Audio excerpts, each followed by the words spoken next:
el 1,65%. Gracias, Eva Villanueva. 4 minutos para las 10 de la mañana. Lorenzo Ramírez, periodista económico. Lorenzo, muy buenos días. ¿Qué tal? Buenos días, José Antonio. He pasado todo el fin de semana pensando, cada vez que veía una información en El País, en tal, medios de izquierdas, en la soga verde. Esa reflexión que hace todos los medios de izquierdas coordinados en la relación entre la sequía y la inflación, como si la inflación alimentaria no nos viniera por el impuesto del plástico, como si no tuviéramos una inflación provocada sobre todo por los bancos centrales y por los gobiernos gastones. Ahora que se ha ido la inflación de Putin, llega la inflación de la sequía. ¿Cómo estás viviendo todo ese movimiento de izquierda coordinada en decirnos el problema de la inflación ahora va a ser la sequía? Hay una agenda muy clara, hay una agenda que se puso en marcha ya hace muchos años, que sobre todo en los últimos ha cobrado una mayor importancia. Con el paréntesis pandémico, yo creo que en este caso la pandemia pues ha servido a muchos ingenieros sociales para establecer un poco mecanismos de control de la población, con la mirada puesta en esa falsa lucha contra el cambio climático. A mí me molesta mucho que se utilice esto porque realmente la gente que en teoría nos dice estar pues adoptando medidas para luchar contra los efectos adversos, ¿no?, del cambio climático en el hombre, realmente son a los que menos les interesa y les importa la naturaleza, ¿no?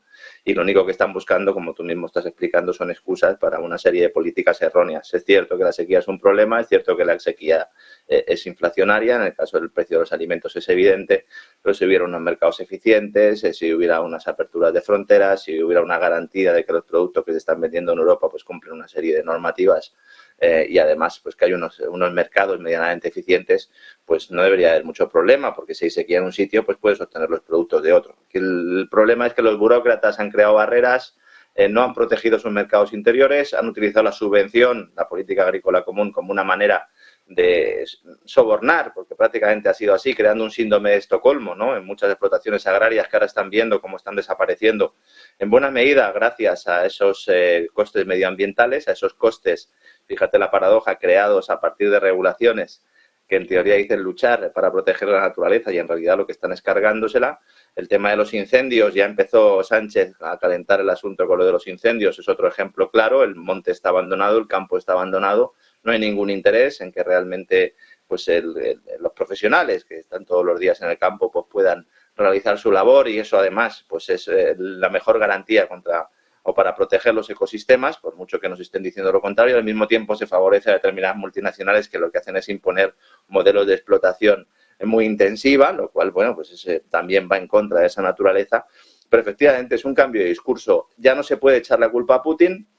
Ellos quieren también eludir todos los efectos que ha tenido sobre la inflación, esa creación de dinero artificial, sobre todo en el año pandémico. Recordemos que el año de la pandemia es el año en el que se crearon más dólares de las últimas 2 décadas, solo en un año. Entonces, es notable, ¿no?, esa expansión monetaria que al final siempre tiene que dar lugar a inflación. Hasta ahora no se había producido esa inflación en buena medida porque había también tendencias deflacionarias, sobre todo a nivel mundial, productividad, mercados, etcétera, etcétera. Pero en el momento en el que hay una crisis de oferta también, en el momento en el que las cadenas de suministro se rompen, pues esa inflación llega. Siempre hemos dicho que la inflación es como el genio de la lámpara, ¿no?, que sale de la lámpara, pero luego a ver quién es el guapo que le mete dentro. Y una vez que ya está instalada un poco en la esencia, ¿no?, una vez que hace metástasis en la economía, es muy difícil sacarla, y entonces hay que buscar excusas. ¿Qué mejor excusa que la que permita seguir aumentando regulaciones? No olvidemos que las políticas denominadas climáticas son profundamente inflacionarias. Es decir, el hecho de cambiar energías fósiles que son más baratas que las energías renovables, la producción de las energías renovables, bueno, pues es un hecho profundamente inflacionario. El hecho de establecer barreras al comercio es profundamente inflacionario. Y el hecho de imponer impuestos al CO2, como bien sabes, la semana pasada Europa debatió esto y se ha decidido también no solo poner impuestos a los productos de CO2, imponer una tasa de CO2 a los productos que compremos de fuera de la Unión Europea, sino que dentro de la Unión Europea también vamos a tener que pagar esos impuestos, esa tasa de CO2, que yo siempre digo, medio en broma, medio en serio, que al final nos van a cobrar por respirar, ¿no? No olvidemos que el CO2 también lo necesitan las plantas. Una cosa es la contaminación, otra es el CO2, pero claro, todo esto no se le explica al personal, porque lo que interesa pues es buscar excusas y seguir aumentando o seguir cerrando esa soga verde, que yo le denomino así soga verde porque en realidad es la soga del ahorcado. No es que nos estén ahorcando, sino que nos ahorcamos nosotros solos diciendo que todo esto es muy resiliente, muy sostenible, muy inclusivo y realmente pues supondrá de una u otra forma que vamos a volver a las cavernas, José Antonio. Solo un añadido más, porque hay mucha parte de la audiencia que se pregunta y están más o menos en los dos lados. No está claro que estén en el lado del tema de las presas, que en España se están destruyendo a un nivel mucho más rápido que en el resto de Europa, donde también se están destruyendo con el argumento de que el río tiene que volver a su cauce. Los que están al lado de la presa dicen, pero qué cauce. Y luego está quien dice, oiga, ¿para qué queremos presas si no llueve? Y está el de enfrente que le dice, hombre, para lo poco que llueve, coge el agua, ¿no? ¿Cómo ves la fotografía alrededor de uno de los discursos más importantes que vamos a ver en los próximos años? Y es si esas presas están haciendo un papel fundamental en las últimas décadas o si es mejor destruirlas como está haciendo este gobierno. Bueno, hay un factor también importante político y de propaganda en este sentido. Recordemos, de eso siempre, ¿no?, que se ha comentado todos los pantanos que hizo Franco, y eso es algo que el Partido Socialista siempre ha estado en su esencia a acabar destruyéndolo, ¿no? Si te fijas, todas las grandes peleas que ha tenido el Partido Popular y el Partido Socialista en materia hídrica han tenido que ver con trasvases de ríos, han tenido que ver también con el tema de las presas, el trasvase Tajo Segura, ese que parece que es complicado y que se está evitando o se está perjudicando a muchos agricultores, que no se les deja acceder a un agua, que ese agua está, es decir, no hay un problema de que no haya agua en las presas, el problema es que no está lloviendo y el gobierno se está cargando las presas, entonces evidentemente pues que hay un problema hídrico, pero generado por el propio gobierno, ¿no? Luego también es importante otro tema que no se pone sobre la mesa y es el tema de la geoingeniería. Aunque hay mucha desinformación al respecto, bueno, pues es notable que hay proyectos en marcha para también provocar sequías. En realidad, robar nubes para generar lluvias en determinados lugares, y en España pues también hay proyectos de este tipo, según refleja el propio Boletín Oficial del Estado, como hemos comentado en muchas ocasiones. Pero el tema de las presas, como bien dices, es importante y además tiene un efecto no solo en el sector agrícola, sino también a la hora de generar energía. Recordarás toda la polémica que se produjo con Iberdrola, porque decían que estaban dejándose ahí el agua y que realmente pues no estaban realizando toda la producción hidroeléctrica, la producción derivada de esos saltos de agua, ¿no? Y luego hay otro elemento también importante y que tiene relación con las energías renovables. Hay una técnica para intentar garantizar el suministro de energía cuando evidentemente pues de energías renovables, cuando evidentemente pues el tiempo no acompaña, vamos a decirlo así para que nos entienda todo el mundo, y una de las maneras es utilizando las presas, utilizando las centrales, que lo que hacen es central hidroeléctrica, generan energía y luego pues con esa energía que están generando, si en ese momento no hay una demanda de energía, pues esa energía se utiliza para volver a subir el agua otra vez, como las fuentecitas que ponemos en el Belén, básicamente, José Antonio, ¿no? Y eso es una técnica que es cara, es verdad, que a lo mejor no permitiría solucionar todos los problemas de almacenamiento energético que tienen las renovables, pero que también sería importante investigarlo y que también hay muchos técnicos en España trabajando en ello. Parece como que se quisiera destruir todas las posibilidades que hay para encontrar soluciones y así, pues, como hay problemas, pues todos miramos hacia arriba, todos miramos a nuestros políticos para que aprueben regulaciones y nos solucionen unos problemas que en realidad solo hacen empeorarlos. Y entonces vuelve a empezar otra vez el proceso porque se aprueban nuevas regulaciones. Y esa es la historia del Estado y esa es la historia de nuestras vidas, José Antonio. ¿Ucrania está en venta, Lorenzo? Bueno, yo lo de Ucrania es uno de los mayores escándalos que se están produciendo en estos momentos. Yo llevo ya muchos meses advirtiendo que es el único caso en el que hay un país en guerra y ya en octubre, es decir, hace 6-7 meses se estaba ya analizando ese plan Marshall, ¿no?, para recuperar el país cuando todavía está en guerra, pero es que en estos momentos el país se está preparando para vender grandes empresas públicas a precios de saldo, nótese antes de que acabe el conflicto bélico. El objetivo oficial, según explicaba, ¿no?, la agencia Bloomberg hace unas horas, es apuntalar un presupuesto que depende de la ayuda y acabar, ellos decían, con el legado postcomunista de corrupción y de mala gestión, pero en realidad es justo lo contrario. Se va a producir un saqueo de los recursos para entregárselos a multinacionales occidentales con privatizaciones a dedo. Ya no es que vayamos a darle dinero a los contribuyentes occidentales a Ucrania para que Ucrania una parte lo dé a las multinacionales y otras se lo puedan llevar en comisiones, ¿no?, como ha sucedido en el caso del Ministerio de Defensa y con el tema de las armas. No, ahora de lo que estamos hablando es de privatizaciones a dedo. Se van a regalar empresas públicas. Dentro de unas semanas el Parlamento de Ucrania va a aprobar cambios legislativos para facilitar esta entrega de recursos. Un poco a la desesperada, parece como que están viendo que la guerra no va a salir como ellos esperaban y van a intentar, antes de que la cosa pues acabe, realizar una tarea que yo no sé hasta qué punto está siendo incluso solicitada por los propios gobiernos occidentales. Lo normal es que salga adelante la reforma porque Zelensky no tiene oposición parlamentaria, lleva años persiguiendo disidentes, algo de lo que no se informa ahora en Occidente, pero uno va a la hemeroteca y ve en 2021, en 2020, como si se informaba. Estamos hablando de prohibir partidos políticos, estamos hablando de cierres de medios de comunicación, críticos con su gestión. Es decir, lo mismo que se critica a otros países, pues parece que el régimen de Kiev lo ve bien en el suyo, con una opinión pública occidental que parece que está secuestrada, ¿no?, y cegada por esa propaganda. Estas ventas de empresas van a incluir compañías de servicios públicos, es decir, recursos, energéticas, fundiciones y productores de fertilizantes, incluso empresas farmacéuticas. Una estrategia que va a ir acompañada también de concesiones de tierras agrícolas y mineras, según ha explicado en una entrevista el encargado, el director del Fondo Estatal de la Propiedad, Rustem Umeroy.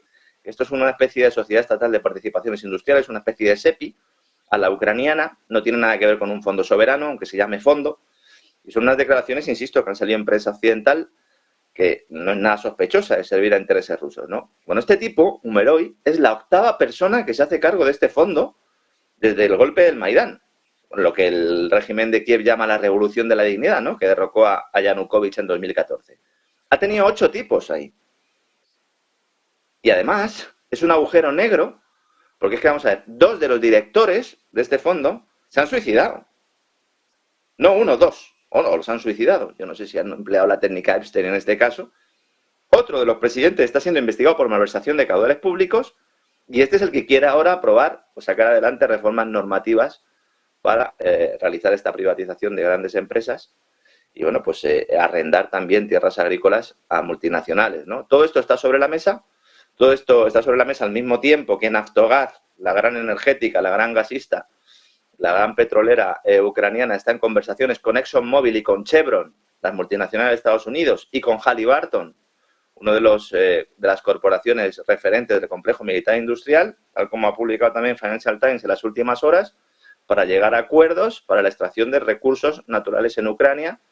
Están los responsables técnicos de Naftogaz, están en Washington y están negociando no solo con estas empresas, sino con aseguradoras que garanticen que esas multinacionales no van a arriesgar ni un solo dólar.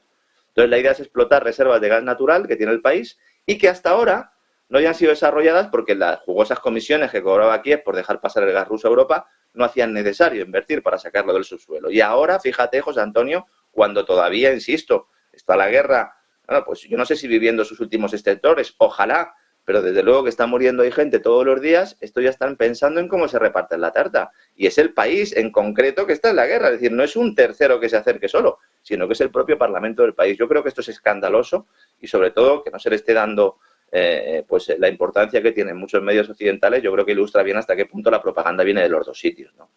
El otro punto fundamental es Taiwán, y no parece que nos vayamos a escapar del entorno de Taiwán. China ha tenido que salir al paso hace apenas unos minutos, este portavoz del Ministerio de Relaciones Exteriores, que dice Mao, ¿no? Mao Ning, ¿no?, que acaba de decir, Mao Ning, el portavoz de Relaciones Exteriores... Se podía llamar de otra manera, ¿no? Se le podía haber cambiado el nombre. Debe haber tradición alrededor de Mao, ¿no?, de llamarse Mao allí. Que viene en relación con las palabras del embajador chino en Francia, Sí.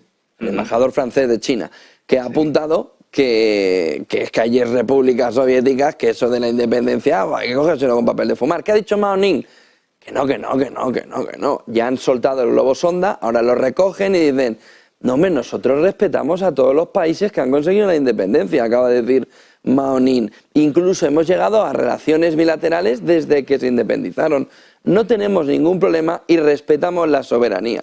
Pero el globo sonda ya ha quedado.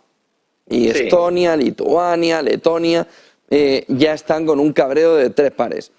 Pero a esto hay que sumarlo a lo que hemos visto en los últimos días, que es cómo el complejo militar de Estados Unidos llegaba a un acuerdo, sobre todo fundamental, de armamento con Taiwán para llenarle hasta los dientes.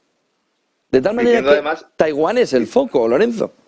Diciendo además que no es suficiente, que hay que mandar más armas. Y por si todo esto fuera poco, que estás contando, este fin de semana va a Borrell y dice que buques europeos tienen que patrullar el estrecho de Taiwán. Comentarios que se producen 2 semanas después de las polémicas declaraciones de Macron, después de llegar de China, que yo creo que vino el hombre cambiado, ¿verdad? Alguno dice que si no era él, hombre, evidentemente era él. Lo que pasa es que es inteligente y sabe a qué cartas tiene que jugar ahora, y diciendo Macron que en realidad la política de una sola China, que es la que respeta un poco el statu quo, diciendo que Taiwán no puede ser independiente y que al final pues China y Taiwán forman parte del mismo país, que Europa no la cuestionaba. Yo, después de escuchar a Macron decir esto, la verdad es que me entraron dudas y me fui a normativa europea y me fui a discursos incluso del propio Borrell, y es verdad que la posición oficial de la Unión Europea no está en confrontación con la de una sola China. Es decir, la Unión Europea en este sentido estaría más cerca, al menos según todos los documentos y todas las conferencias y todos los discursos que se han dado hasta ahora, estaría más cerca de China, de la posición de China, que la de Estados Unidos, ¿no? Entonces, Macron, cuando dice que no hay que seguir a Estados Unidos ni a China con respecto al futuro de Taiwán, en realidad lo que está diciendo es que no hay que seguir a Estados Unidos. En medio de todo esto, llega el embajador chino en París, además en un canal de noticias, y hace las declaraciones que apuntaba, diciendo que los países surgidos tras la caída de la Unión Soviética no tienen un estatus efectivo bajo el derecho internacional, porque no existe un acuerdo que confirme su estatus como nación soberana. Ya no es que diga que están siendo influidas por el amigo americano o por el amo americano, es que dice que ni siquiera tienen estatus jurídico de país. Claro, se lía parda, los comentarios arrojan dudas no solo sobre el estatus de Ucrania, sino sobre el de todas las antiguas repúblicas soviéticas que acabas de mencionar en estos momentos. Y mientras, el complejo militar industrial de Estados Unidos no solo logra que se firmen contratos para enviar nuevo armamento, sino que pide armar a Taiwán aún más a través de un juego de guerra del Center for New American Security, que es uno de los think tanks de referencia, ¿no?, del complejo militar industrial de Estados Unidos, que está siendo debatido en el Congreso del país, y que concluye que a Washington le sería imposible reabastecer a Taiwán con armamento en caso de una supuesta invasión china a la isla. Es decir, ellos ya dicen, mira, va a haber una invasión, si hay una invasión yo no voy a poder enviar armamento, con lo cual lo voy a ir enviando ya. Esto es más viejo que el tabaco. Esto cada 6, cada 8 meses salen medios norteamericanos. Este estudio del Center for American Security, yo ya lo he visto tuneado en diferentes versiones, siempre estamos en lo mismo.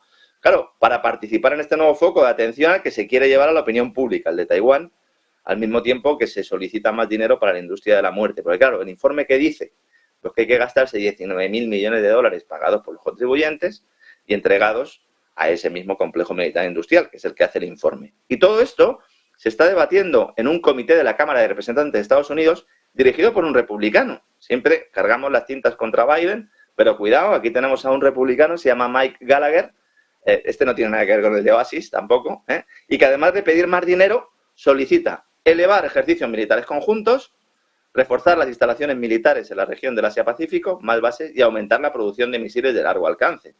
Y además, justificando todo esto diciendo que tiene China pues una capacidad cibernética importante que no solo le permite realizar hackeos o realizar ataques informáticos, sino que también le puede garantizar el control de los satélites de Estados Unidos. Mensaje que está saliendo de la antigua Oficina de Seguridad Nacional del que era vicepresidente Cheney, que es un John Hancock, se llama el tipo, John Hancock, que es otro de los halcones claros del Pentágono, ¿no? Recordemos que en el Pentágono, en los documentos que se filtraron, que se han estado filtrando en las últimas semanas, ahí había un plan de China para utilizar armas cibernéticas para secuestrar satélites occidentales utilizados en el ámbito de la comunicación. Vemos, por tanto, cómo todo se está moviendo.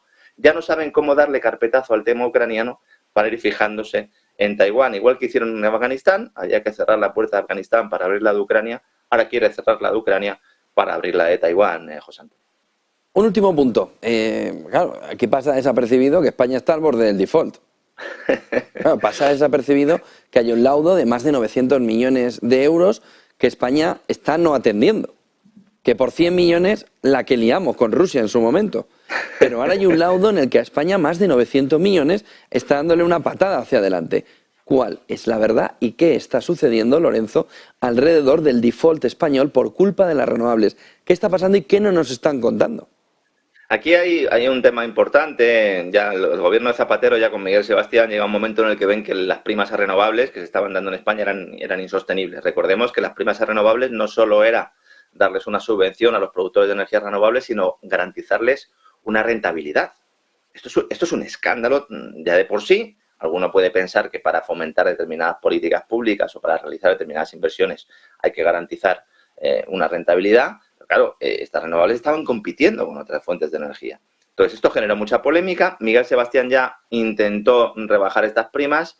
le dieron hasta en el documento nacional de identidad, y luego ya cuando llega el gobierno de Rajoy directamente se carga estas primas a renovables con un problema, que llegó como un elefante en una cacharrería, entonces violó toda la seguridad jurídica, porque claro, o sea, si tú creas un contexto, garantizas una serie de rentabilidad por unos determinados años, pues hay inversores que meten ahí su dinero y luego en mitad de la película no le puedes cambiar el argumento, y es lo que hizo el gobierno Rajoy.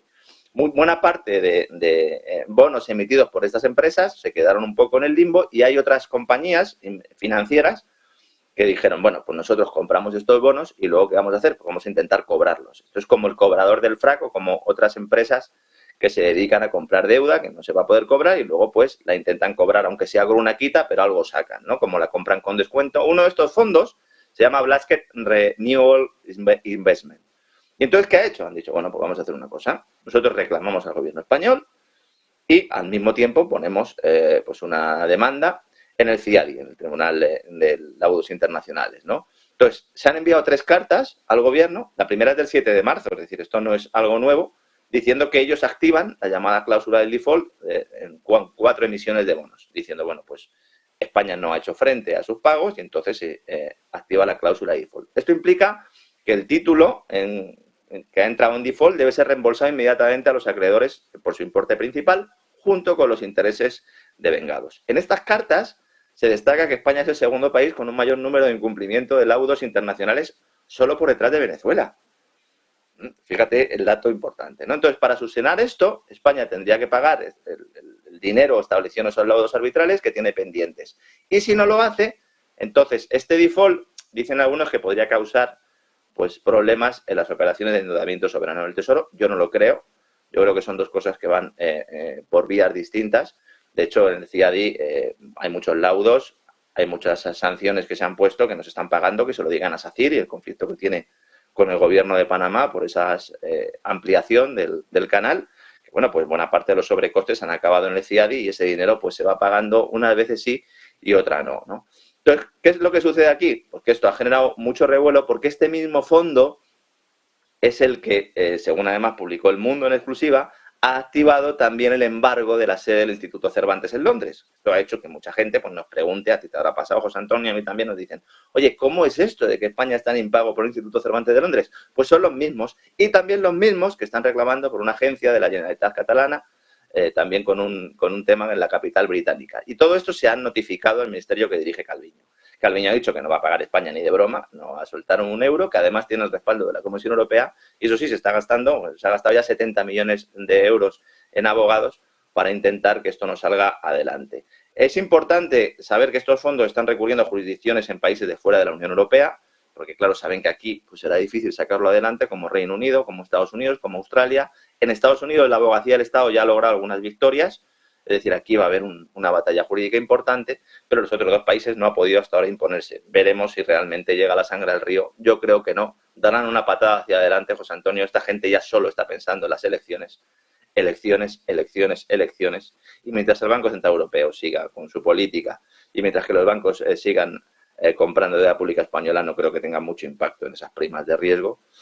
Yo creo que aquí lo verdaderamente relevante va a ser cuando se pongan en marcha otra vez las reglas fiscales, cuando las saquen del congelador y veremos realmente hasta qué punto pues, la prima de riesgo española puede subir, provocando que otra vez pues vuelva el discurso, ¿no?, del impago de la economía española, que es un riesgo que es evidente, pero que no solo afecta a España, mientras una política de Francia y Italia, es que no son muy distintas a las que tenemos nosotros. Entonces. Muchísimas gracias, Lorenzo Ramírez, periodista económico. Buen día, Lorenzo, y buen negocio. Igualmente, abrazos. Nos vamos enseguida, 10:20, antes varias cosas.